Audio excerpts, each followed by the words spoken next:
Good day, everyone. Welcome to The Real Truth. I'm Tommy Spina, and today's guest is a very dear and longtime friend of mine. I won't say old.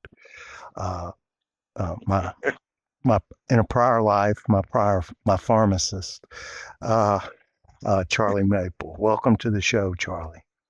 Thank you, Tommy. I am so honored to be here. Well, I invited you because I wanted to have a personal conversation with you, as we have had on many a golf game, about grassroots and not policy when it comes to uh, uh, politics, voting, and what the voter perspective from your point of view Right. is and should be. I don't mind telling people that you're a believer and an organizer and working for the Doug Jones campaign, but you are also filled with passion and you're honest. And so I'm going to turn it over to you to tell us a little bit about your background and how you became as interested as you are in not just local politics, but if we spill into national politics, that's okay. But I'm talking to the voters, and I'm talking with a voter from a voter's perspective. So with that being said, tell us a little bit about yourself. Well, I ironically, I happened to be watching a little bit of a show this morning, and John Morgan was on, who's a billionaire, as we had talked about, and he was talking about his new book about luck and how luck affects your life. You really don't know it. And I probably have been so lucky in my I call life. it destiny. Destiny, whatever you want to call it, but I call it I luck. think it finds you. I don't think you find it. I think agree. it finds you. Yeah, and I've hid a lot of times. You did. I've You hid mean too you're long. human? You and You I are both human. But Tommy, my passion really it came from when I was a child, about 7 or 8 years old. My mother and I were taken in, and I went from Norwood, Odo's Grocery, Vanderbilt Road, to Forest Park, and by a lovely couple, Jimmy and Connie Stocking.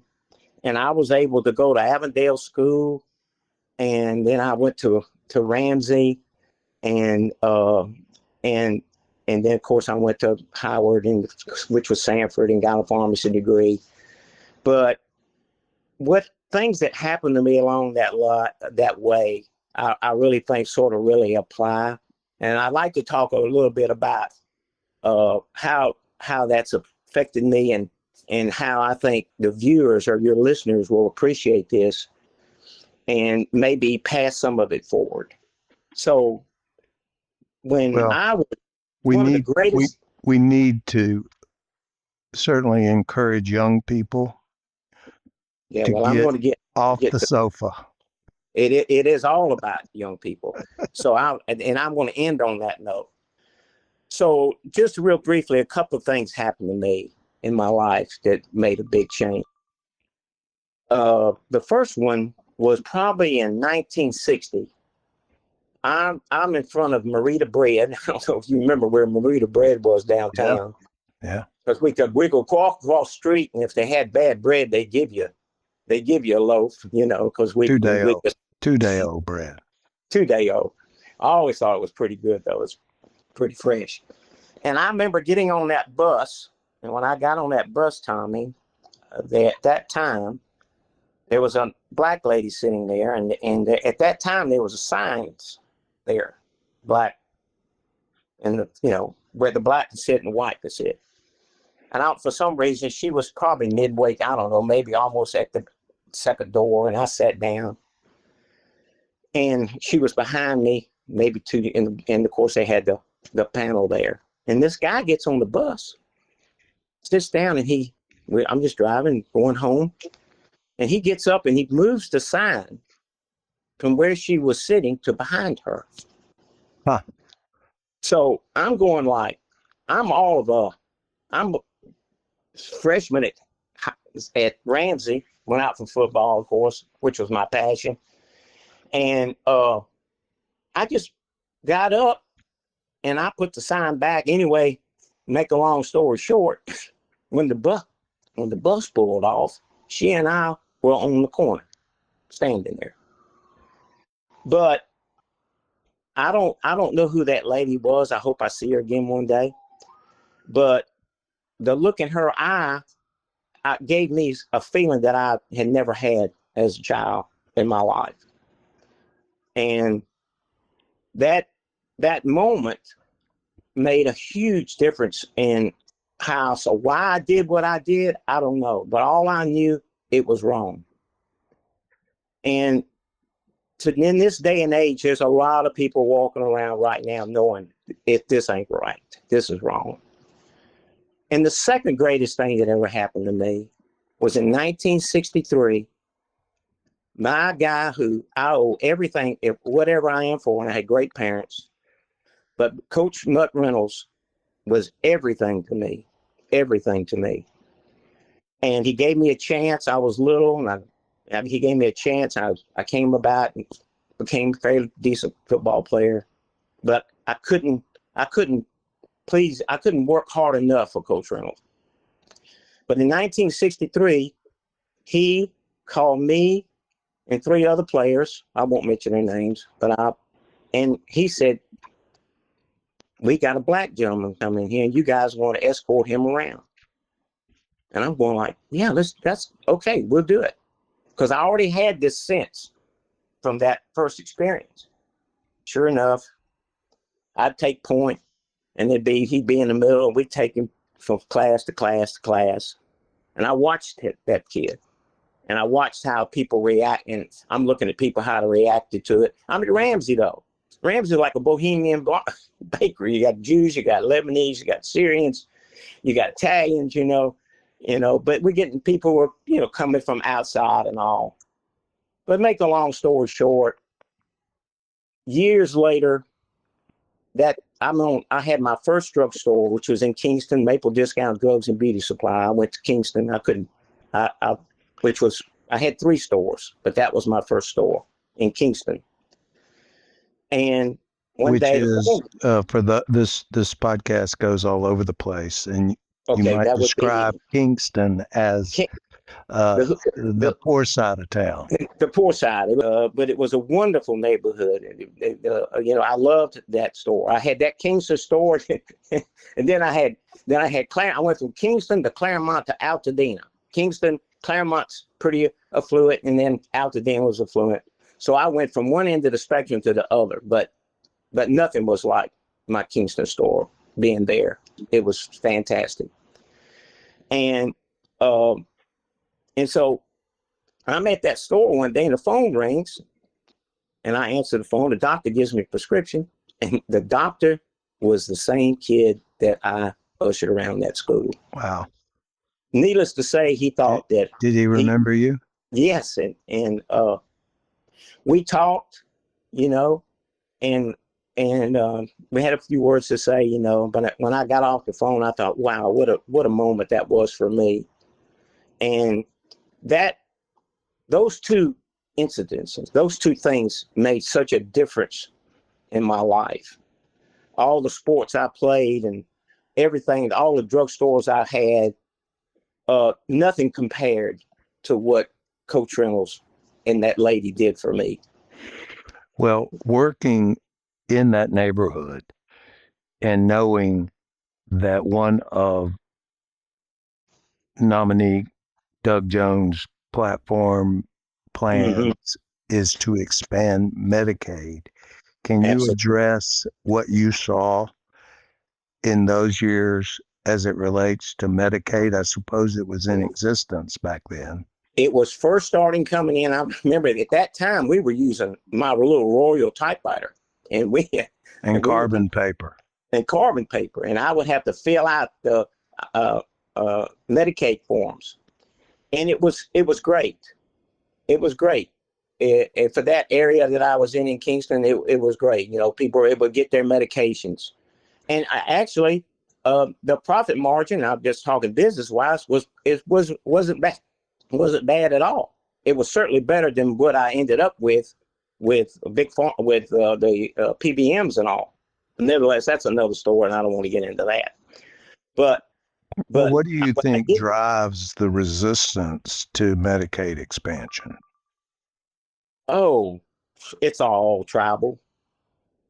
It's all tribal. It's the same thing now that's going on. It was then. And that's what hurts people my age or who are like minded with me. That we went through the late 50s, the 60s, and 70s. We went through, and people think times are rough right now, but seeing Robert Kennedy and John F. Kennedy both killed and assassinated, seeing Martin Luther King assassinated, you know, going through the Bonita Carter incident, which was a riot that Birmingham had, Bull Connor, Church bombings.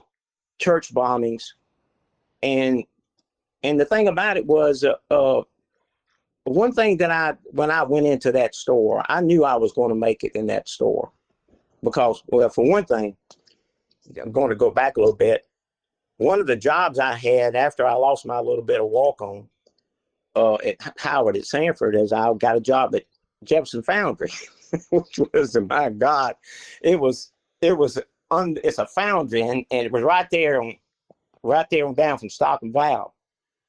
And I think after about the second week, I was only the third white boy left. Tom Mr. Bell Oh, Snyder wow.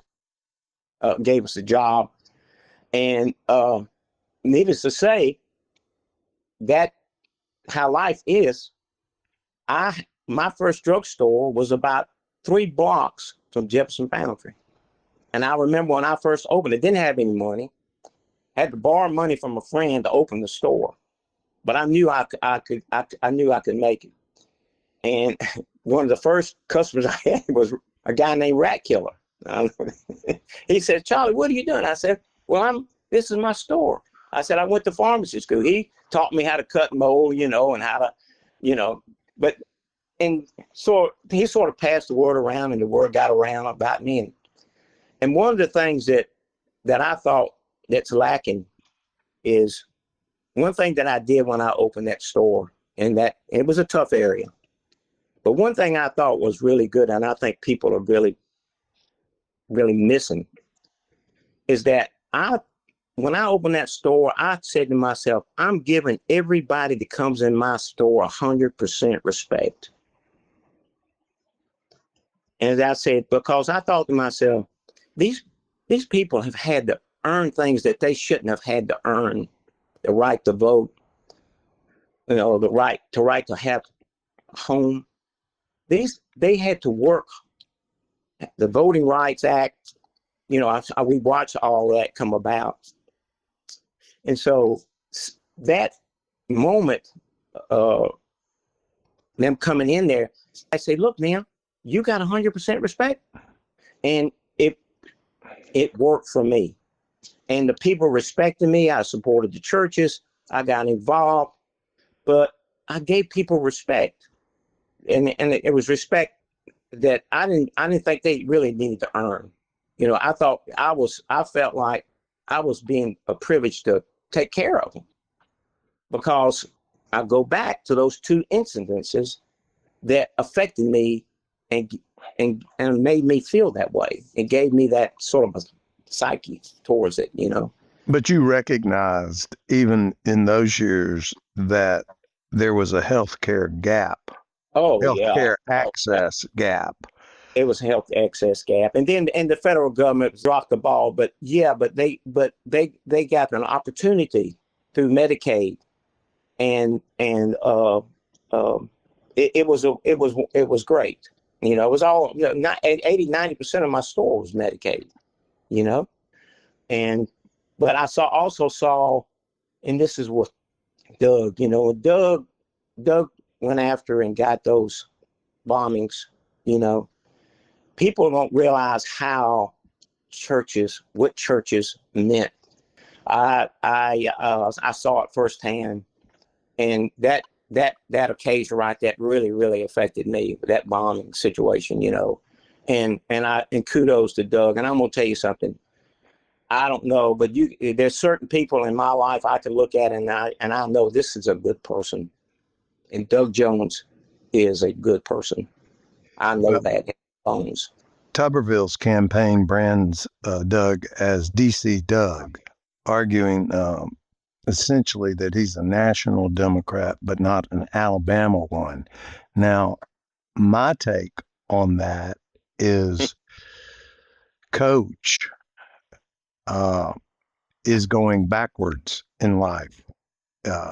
Rarely do you see a senator want to be a governor, whether you're from Florida or Alabama. And I do believe he is from Florida. And I do believe the voters, when they go to the voting booth, can consider the fact, regardless of where it falls ultimately in the court system, that are they okay voting for a Florida resident to be the governor of Alabama?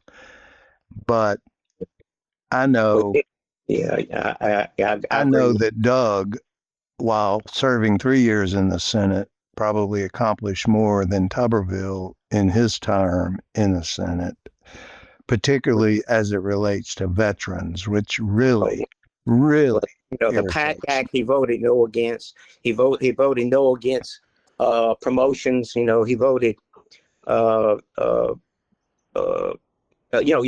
he had this pledge. I really don't know what that is.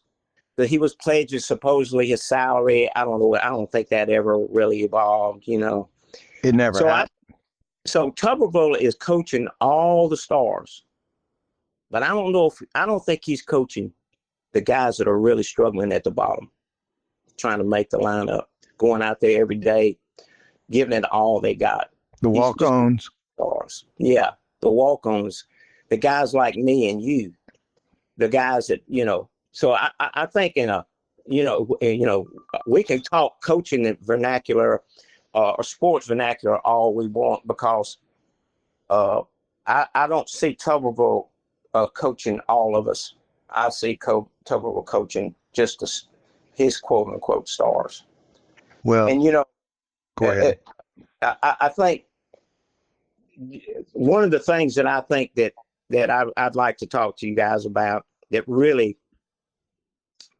showed me a lot is that I was privileged enough to marry my granddaughter to now clarify that you are in Alabama. I'm in Alabama. You're acting in the capacity in Alabama of the chaplain. That's right. In Alabama, once you get the license, you're married. All right. I'm just saying, but the way that sounds is you married your granddaughter. You performed the ceremony for your granddaughter's marriage. That's right. And I also took a collection up. No, I didn't. She came to me and she said, "Poppy, I want to get married in your backyard. I love the garden. And I've got statues. My backyard looks like I'm a pagan. I got statues everywhere. But anyway, and I said, of course. And so I was able to marry her. And for your viewers, I think this is a really something for your listeners, rather. So we had the wedding, and the age was probably between 21 and maybe 32. And it was about 25 people.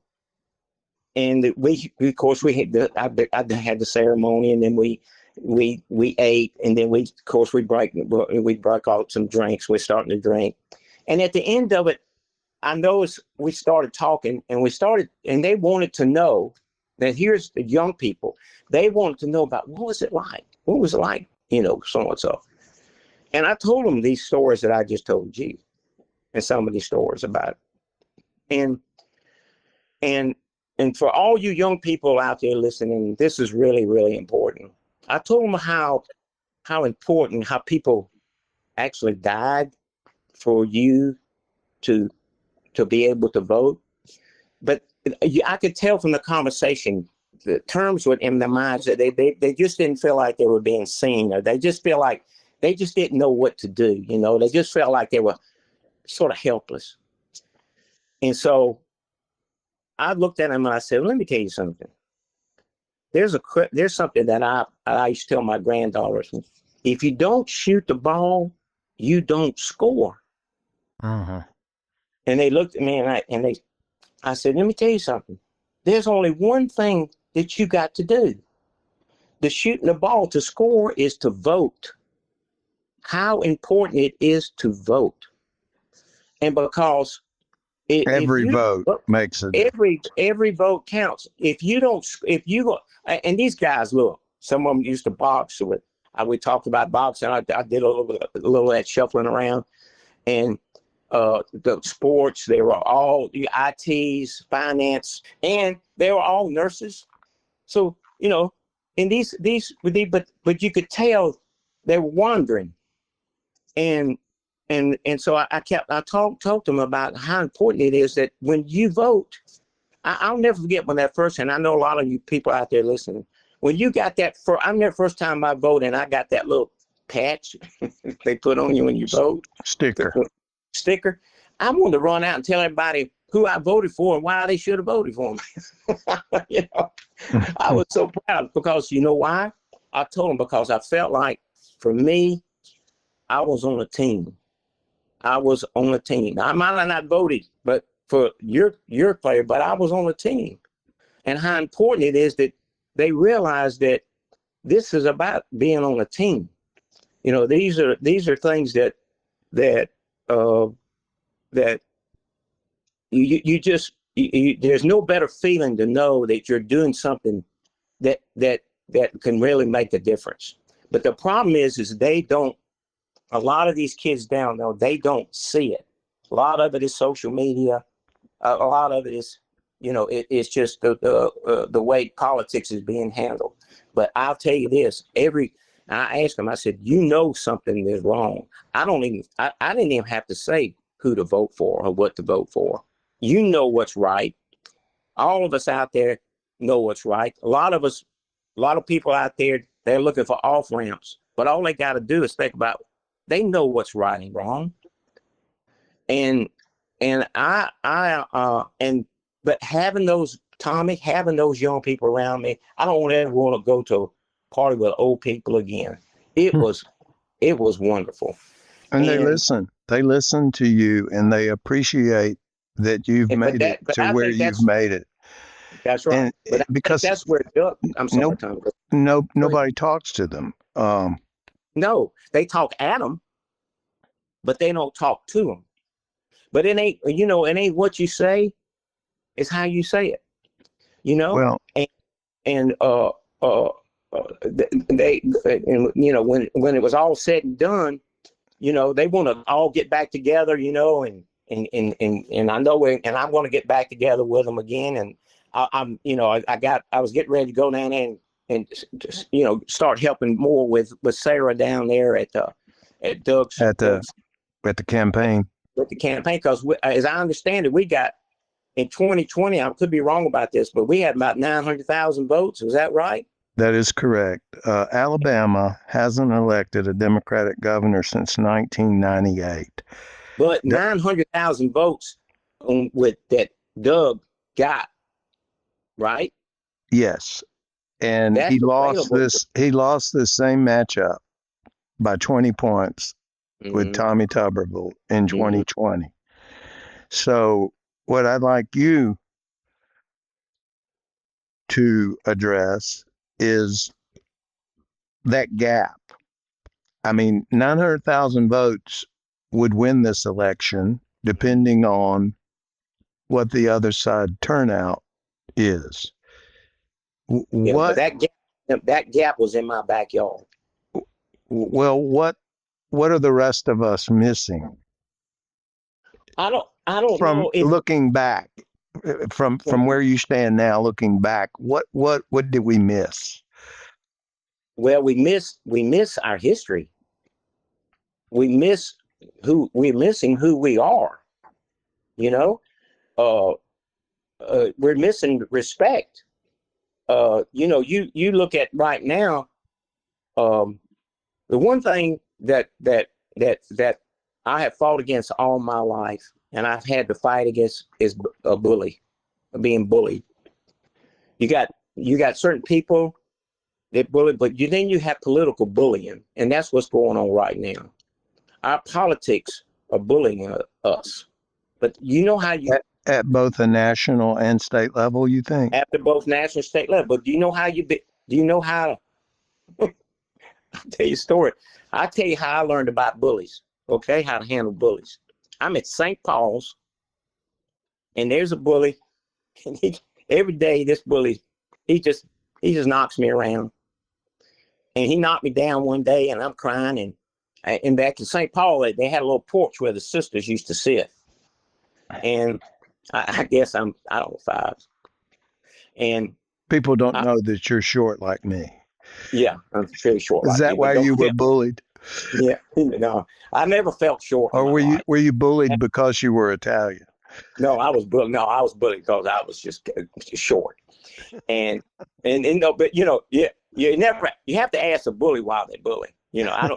But anyway, so he knocks me down, and I'm crying on the ground, and the sister comes out, and I'm thinking she picks me up, and I think, okay, sister, I'm going to be out. I understand. She says, Charles.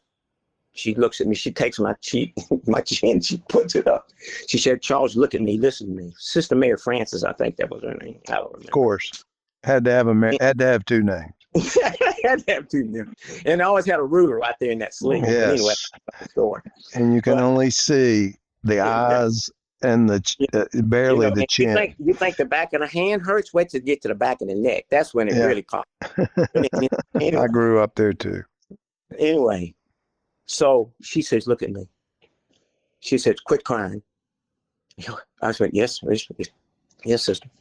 She said, next time that happens to you, you hit him hard as you can. You understand me? You hit him as hard as you can. I said, sister, he's big. He said, I don't care. You hit him. Well, it was like, you got it. I got this. So sure enough, 2 days later, something happened, and I hauled off and hit him, and I was so short that I hit him in a particular zone area. A body punch. It was a below the belt, so to speak. Below the belt, because that's all I could reach. And he curled up on the ground. He was crying, but all the kids were yelling, "Yay!" And I thought from that moment on, I said, I'll never be bullied again. And what we have to do is knock the wind out of these bullies, out of the legislative bully, out of people who are running, who are acting like bullies. And the only way you're going to knock them down is you've got to vote. You've got to vote. And that's what we've got to get across. And the votes are here, but here's the deal, Tommy. When I was looking at those young kids, those young people, it's there. It's ready to be tapped. And I think timing is right. When Doug beat Roy Moore, timing was right. When Obama won, timing was right. And I think this has been a 10-year, oh my God, what a 10-year for people like me and you. It's just been this 10, we had a little interim break there for 4 years, but it's just been, it's just been awful. But but it's time. It's available. It's out there to be picked. Well, using that bully analogy and recognizing that we have a unitary executive on a national level that could be classified as a bully by some. Oh, absolutely. And you have not just a view because you lived in Alabama, grew up in Alabama, you've had the experiences you've just described for us here in Alabama, but you also have a long view on national politics. How much of the race between Tuberville and Doug Jones is really about Montgomery, and how much of it is a proxy fight for what's happening in Washington? Oh, I would honestly say this is a change election without a doubt, 80%. People are going to hold, listen, the moderates the independents, and the Republicans. The problem with the problem with life sometimes is people make mistakes, but nobody wants to give them off ramp. Somehow or another, there's certain people out there we just don't need to waste the time on. To be honest with you, Tommy. But if you give people off ramps, you give them something to save face instead of rubbing in their face. And believe me, I've struggled with this. I've struggled with it because I have been at very times ashamed of myself. I have lost friends because of this, this last 10 years. But, I just feel I have a values. My values, there's a line in my values, and once you cross over it, we won't have a problem. Do you see any movement in those friends that you've lost? I guess you don't have contact. No, I don't have any contact with them. But what I do see, and what I have seen, is where the movement is. You can sometimes you get a feel for things. You feel like something's getting ready to happen. And I really feel like this. Now, does that mean that Doug's going to walk away with this election? Absolutely not. But does Doug have a good chance? There's a lot. If you look inside the numbers on some of these polls, and you ask the question, "Are you happy with the?" I mean, my gosh, for Democrats, I mean, I don't know what else we got so much to run on. I mean, honestly, for example, just the value issue, honesty, integrity, having respect. Would that include veteran issues? Absolutely. Healthcare issues. Healthcare, veterans. Look at what just the idea about SNAP alone. Just the idea about I haven't gotten a lot into the details about it, but when you really look back, when you really look at what's going on, what they're taking away, the freedoms that I got 8 granddaughters. They got less freedoms now than their mothers. Okay, but you look at what's been taken away, or what's been trying to take away, what bully legislation is going on, because it's become tribal. It's become, a lot of this is about whiteness. I hate to say it, but it is what it is. I loved Obama. I thought, oh my gosh, what a great change. This is going, we're headed towards it. And then what happened, and it's a long haul is how you're going to win this thing. I hate to say it. I spoke with Judge U.W. Clement, who's fighting the redistricting map that keeps getting, our local district court judges drew a map that was approved, and then even though they said they weren't, the United States Supreme Court made a ruling out of Louisiana and specifically said this doesn't affect what we've already said about Alabama's map, and then turned around and did exactly the same thing and redrew the map. Yeah. And Judge Clement, I asked him, I said, you were fighting civil rights in the 60s. Do you feel like you're doing the same thing all over again? And he said, just yes, he does. Absolutely. And then of course, Supreme Court of the United States did exactly what we hoped they wouldn't do. And I asked him, what do? He said, you keep fighting. You keep fighting. You've seen a lot of election nights in your, I'm going to go ahead and tell everybody, okay, in your 80 years. Yeah. Boy, that hurt. That hurt bad. That hurt bad. I'm not far behind you.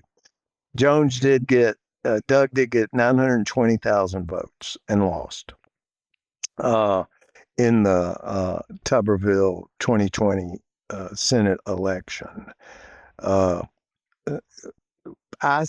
seem to think, and you're working in the Doug Jones camp, that 920,000 votes would get the job done. But we really want more. We want more, but you got to also remember that race back then and now, there's been a lot. There's a lot of things that's going on that is in Doug's favor as far as people looking at him in a different way, or see Doug. Doug is a perfect candidate for right now. You look at Doug; he's a kind person, but he's strong. I tell people, one of the things I talked about at the weddings about being kind, but you can be kind, but you got to be strong too, and he's both that. But the history that we've gone through since that last election, and all the legislation that we've seen here, and people here in Alabama, I think the ground is set for I think the ground is set for a really good chance for Doug. I really do. Well, I want you to think about this before you answer, because we're going to be wrapping up here shortly. But what would it actually mean to you personally to see Alabama elect a Democratic governor again? Oh, well, I think about what it would mean to the people who are really hurting right now, more than me, to be honest with you. I think especially the minorities and what they're going through right now. I think about how it makes me think about that woman that at that bus, when I looked in her eyes, and how I could see how she felt. If you can follow me, I really feel like those people deserve better, deserve more. And the people here in Alabama who work hard, and are trying to get ahead, and have been caught and swept up into all of this BS that we have to listen to every day, and all this bullying. It would be extremely emotional for me, to be quite frank with you. I would be so happy, because I know, we're moving forward again. History goes, this is, like I said earlier, when they killed Robert Kennedy and John Kennedy and Martin Luther, and those were some dark times back then, and we worked our way through it, and we got Obama, and we go back into this cycle. This is America. We go back, we go forward, we go back.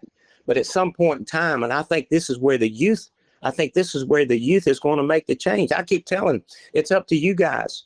It's up to y'all of the future. We're not the future. All we can do is try to hope that we can pass something forward, that they can take the baton and go. The good, because it's so easy to get wrapped up into, oh man, this sucks. Every day I got to hear this chaos. But you know what? We're not going to let anybody beat us down, because that's what bullies do. And you're more, and I just think about it as we're all trying to be on the same team, trying to just move the ball forward and let's score. But we got to keep shooting. Just keep shooting. Keep voting. Don't quit. We just don't quit. I got that from Coach Reynolds. You got it from who was your coach? I can't forget. Who was your coach? Well, Tom Banks was there. He was. Well, I can go back to Brother Christopher at Toy Bowl. Yeah. You remember those days? Yeah. Well, I didn't play. I didn't play Toy Bowl, but yeah. But Coach, I remember. I remember going to Ramsey High School, and Coach Banks would be scrimmaging down on that little field at John Carroll. Oh, he just beat those boys to death. But you can't do that anymore. No, you can't do that anymore. Charlie, I want to thank you for being with us today. Tommy, I love you, and I really appreciate being here. And it was an honor, and I really appreciate it. Well, to my listeners, they know this is the real truth. We don't spin. We do facts. We let people know what's real. And I hope your story moved them in the way that it moved me. And I thank you for being with us today. Thank you, Tommy. Thank you a lot. I'll see you soon. Thanks, Tommy. On a golf course, probably. Yeah, absolutely. Love it. Love it. All right. Thanks. Have a good day. Thank you for joining me today on The Real Truth. My name is Tommy Spina. I hope you enjoyed today's conversation. I hope you will follow or subscribe to my podcast and listen in to the next episode. If you found it valuable, please take a moment to rate it and review it. It helps us to reach more listeners that care about the issues that matter. Share it with a friend. Stay engaged and remember, the truth matters. I'll see you next time.